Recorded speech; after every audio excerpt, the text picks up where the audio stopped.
Hello नमस्कार, मैं अजय कुमार आप सभी को इस इम्पोर्टेंट सेशन में स्वागत करता हूं।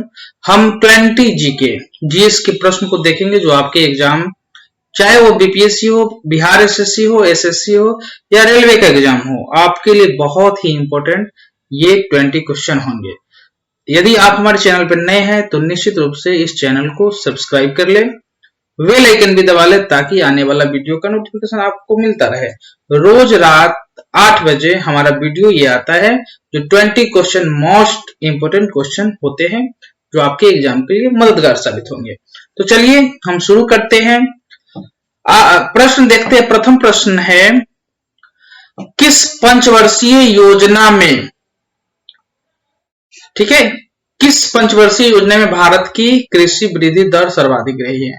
मतलब कृषि का जो उत्पादन हो कृषि से वो सर्वाधिक रही है, 9वीं, 10वीं, चौथी और तीसरी, ठीक है ना, तीसरी।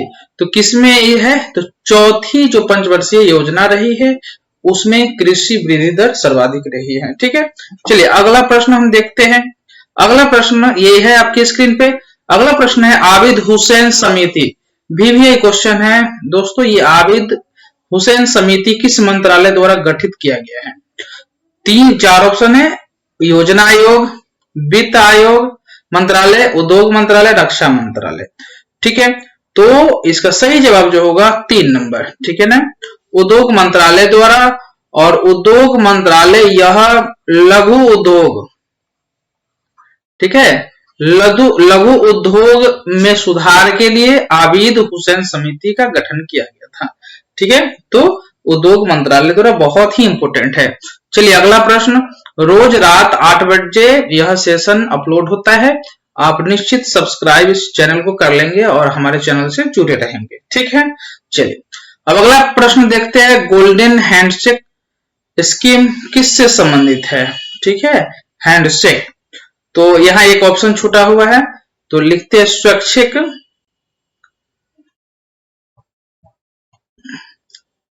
सेवानिवृत्त, ठीक है, सेवानिवृत्त। ये तो ऑप्शन आपके सामने है, सार्वजनिक उद्यमों में निजी भागीदारी, विदेशी कंपनियों को आमंत्रण, संयुक्त उद्यम स्थापित करना, स्वैच्छिक सेवानिवृत्ति। क्या होगा कमेंट करें। तो इसका सही जवाब होगा स्वैच्छिक सेवानिवृत्ति। मतलब हैंडशेक मतलब हाथ मिलाना कि भाई साहब आप जाइए, अब आपका शरीर नहीं काम कर रहा है, आप अब रहिए, जाइए, आराम कीजिए। मतलब उसको पेंशन के रूप में पैसा मिलेगा और जो बचे हुए पैसा मिलेगा, ठीक है। तो गोल्डन हैंडशेक स्वेच्छा से सेवानिवृत्ति का ये स्कीम है, ठीक है ना। चलिए अब अगला प्रश्न है, ऑस्ट्रेलिया के घास मैदान को क्या कहा जाता है? ठीक है ना, घास मैदान को बेल्ड डाउन सवाना प्रेरी। तो इसका सही जवाब होगा, ठीक है, आप कमेंट करें, सही जवाब होगा इसका डाउन्स होगा, ठीक है। हम जो कुछ देखते हैं जैसे बेल्ट, तो बेल्ट का क्या होगा? तो बेल्ट का हो जाएगा आपका दक्षिण अफ्रीका हो जाएगा, ठीक है। फिर ये प्रेरी का, तो प्रेरी का क्या हो जाएगा? तो आप नॉर्थ, ठीक है, नॉर्थ अमेरिका, ठीक है। सवाना का हो जाएगा अफ्रीका, और डाउन्स का तो ऑस्ट्रेलिया है। अब एक चीज और है, ठीक है ना, पोर्कलैंड, ठीक है, यहाँ के ही घास मैदान है ऑस्ट्रेलिया के। तो ये इंपोर्टेंट सब है। चलिए अगला प्रश्न देखते हैं, 5 नंबर में हम देखेंगे कि मत्स्य से संबंधित जॉर्ज बैंक, ठीक है, जॉर्ज बैंक कहां है? तो जॉर्ज बैंक है कनाडा में, ठीक है ना, कनाडा। और नोवा स्कोशिया यह जो है फिशिंग बैंक के रूप में जाना जाता है, ठीक है, कनाडा का यूटी है, यूनियन टेरिटरी कहिए, मतलब कनाडा ही इस पे शासन करता है, ठीक है ना, टेरिटरीज है। चलिए अब अगला प्रश्न को देखते हैं, ग्रैंड बैंक। अब जवाब दे, ठीक है ना, इसका जवाब कमेंट बॉक्स में करें। तो क्या है? यूनाइटेड स्टेट अमेरिका का केंद्रीय बैंक है, ग्रेट ब्रिटेन का खाद्य भंडार है, गल्फ स्ट्रीम तथा लेब्राडोर धराओं का संगम स्थल है, ठीक है ना। तो इसमें देखिए गल्फ स्ट्रीम जो है गर्म जलधारा है और लेब्राडोर क्या है? ठंडी जलधारा है, ठीक है ना, ये भी समझना जरूरी है। इंग्लिश चैनल के दोनों तट है, तो इसमें क्या होगा, तो ये होगा ग्रेट बैंक जो है गल्फ स्ट्रीम लेब्राडोर धाराओं का संगम स्थान है। चलिए अगला 7 नंबर क्वेश्चन आपके स्क्रीन पर है, भारत के संचित निधि से धन निर्गमन पर किसका नियंत्रण है, ठीक है ना। आप कमेंट करें, महानियंत्रक एवं महालेखा परीक्षक का, वित्त मंत्री का, अधिकृत मंत्री का या संसद का, ठीक है, कमेंट करें आप। इसका सही जो जवाब होगा संसद का, ठीक है ना। संचित निधि, ठीक है ना, संचित निधि का जो प्रावधान है आपका वो आर्टिकल 266 के 1 में है, ठीक है। 1 में है कि भारत सरकार को जो कर टैक्स, उत्पाद टैक्स हो, ठीक है, सर्विस टैक्स, किसी भी तरह का टैक्स जो प्राप्त होता है, ठीक है, उसका ये संचित निधि में डाला जाता है, ठीक है। तो इसलिए संसद का अधिकार है इसमें, और इसका जो पैसा निकाला जाता है वो राज्यसभा और लोकसभा में पारित करके निकाला जाता है, किसका, ये, ठीक है। एक और है आकस्मिक निधि, ठीक है ना, आकस्मिक निधि, ठीक है। तो इसका आर्टिकल 267 में प्रावधान है। इस पे जो नियंत्रण होता है वो राष्ट्रपति का होता है, ठीक है, राष्ट्रपति इस पे नियंत्रण रखते हैं, और ये किसी भी तरह का आपातकालीन स्थिति में राष्ट्रपति किसी से मंजूरी नहीं, खुद से आप उसका काम कर सकते हैं, ठीक है ना। तो ये आकस्मिक निधि, संचित निधि है, इसमें संसद का कोई हस्तक्षेप नहीं होता है आकस्मिक निधि में, और संचित निधि में संसद का मतलब लोकसभा, राज्यसभा और राष्ट्रपति का हस्तक्षेप होता है। चलिए अगला प्रश्न जो देखते हैं, अगला प्रश्न आपके स्क्रीन पर है, भारतीय संसद के कितने अंग है, ठीक है ना। संसद है तो सबसे पहले तो राष्ट्रपति होंगे, राष्ट्रपति, ठीक है, 1 2 राज्यसभा, ठीक है, और 3 लोकसभा, लोकसभा, ठीक है, ये 3 है। अब इसमें राज्यसभा 80, लोकसभा 81 आर्टिकल के तहत, ठीक है ना, इंपोर्टेंट है। संसद के मतलब 3 अंग होंगे। चलिए अगला हम देखते हैं, अगला है निम्नलिखित में से कौन भारत के राष्ट्रपति चुनाव में भाग नहीं लेता है। राष्ट्रपति के चुनाव में भाग नहीं लेता है, राज्यसभा, लोकसभा, विधानसभा, राज्यसभा, लोकसभा, विधानसभा, इनमें से कौन, तो सही जवाब कमेंट में करें।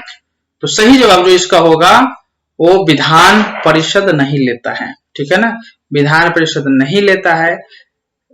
राज्यसभा, लोकसभा और विधानसभा जो निर्वाचित सदस्य होते हैं, ठीक है, जनता के बीच से चुन के आते हैं, वही भाग लेते हैं, ठीक है। और उपराष्ट्रपति के मामले में कौन भाग लेते हैं, तो उपराष्ट्रपति के बाद राज्यसभा, लोकसभा के निर्वाचित और मनोनीत दोनों, ठीक है, लोकसभा, राज्यसभा, ठीक है, मनोनीत,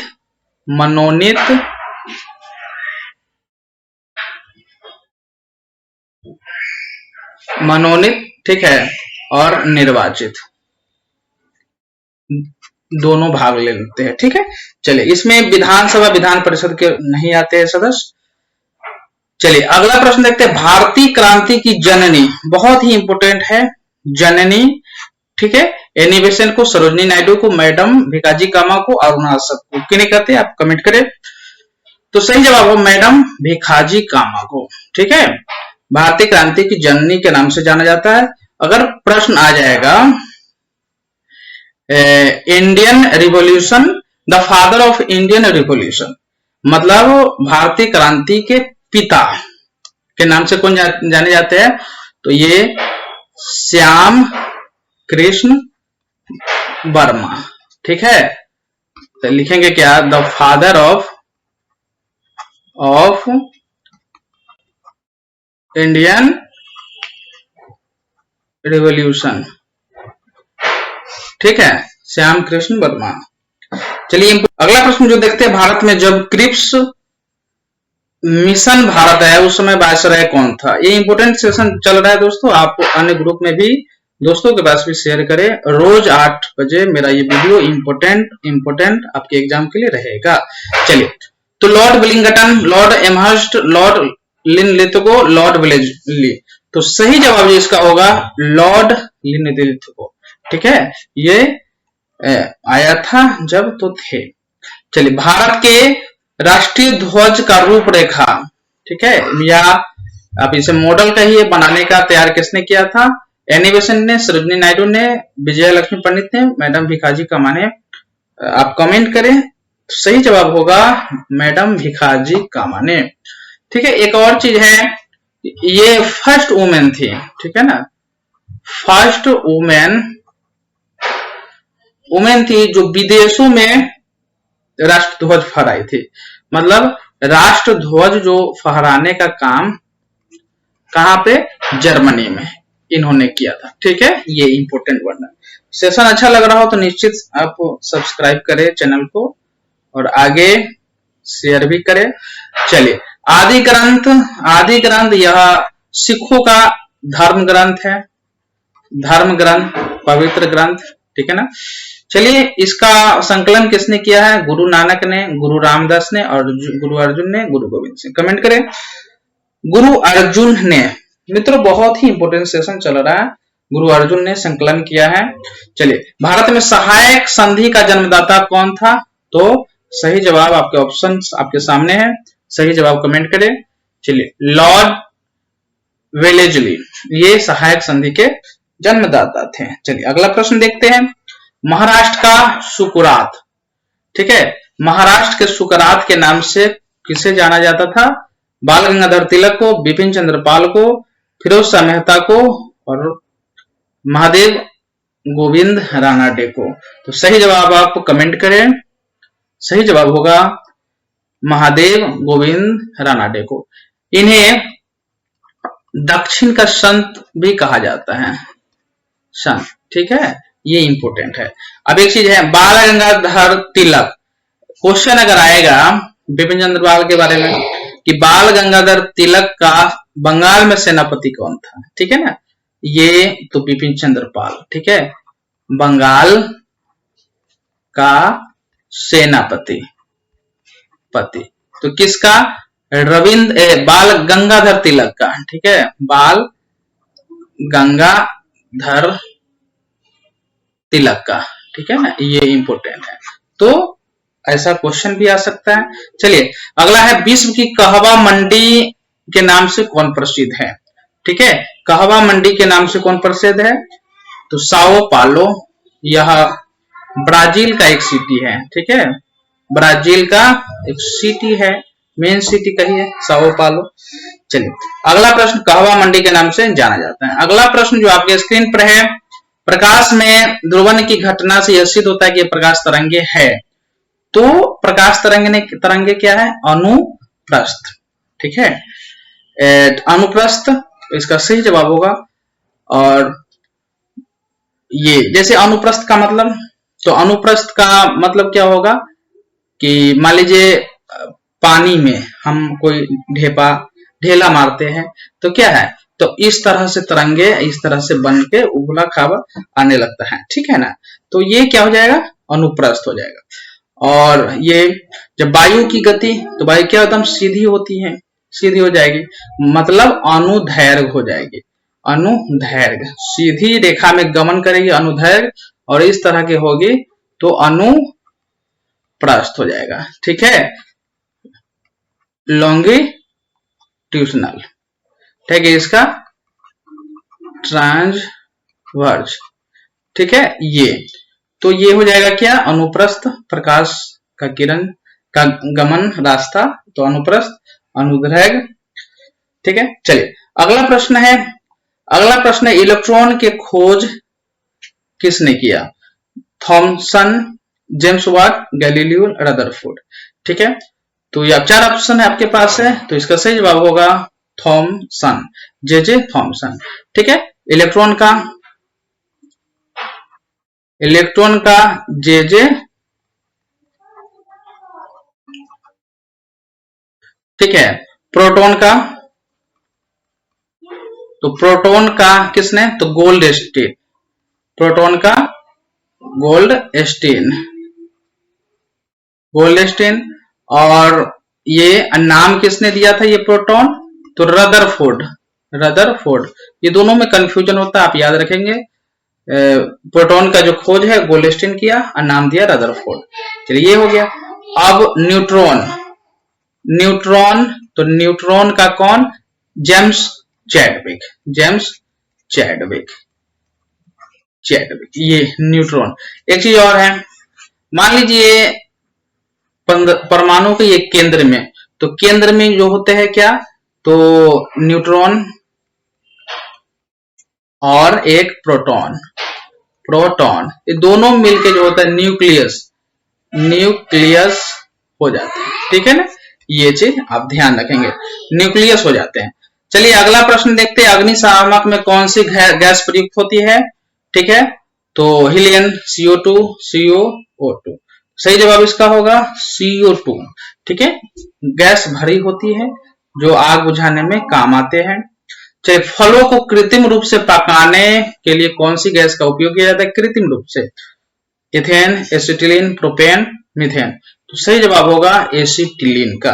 तो इस तरह आप 20 क्वेश्चन जो मोस्ट इंपोर्टेंट क्वेश्चन का सीरीज देखे हैं। आपको वीडियो पसंद आया हो तो वीडियो को आगे बढ़ाएं, ठीक है। और सब्सक्राइब नहीं किए हैं अभी तक तो निश्चित रूप से कर ले। इसी तरह का इंपोर्टेंट क्वेश्चन पे हम बात करते हैं, ठीक है। मैथ्स, रीजनिंग, अन्य सभी पर हम वीडियो बना रहे हैं। आप रोज 8 बजे हमारा चैनल निश्चित देखना ना भूलें। चलिए धन्यवाद।